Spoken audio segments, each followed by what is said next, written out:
You ask Tiger to solve. This deals with linear equations with one unknown.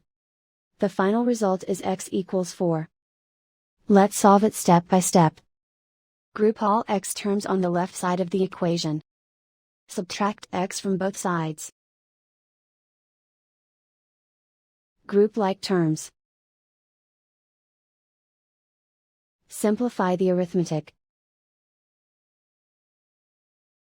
Group like terms. Simplify the arithmetic. Group all constants on the right side of the equation.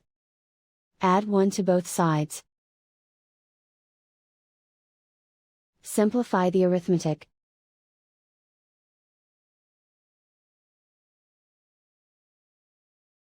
Isolate the x. Divide both sides by 4. Simplify the fraction. Find the greatest common factor of the numerator and denominator. Factor out and cancel the greatest common factor. And so the final result is x equals 4.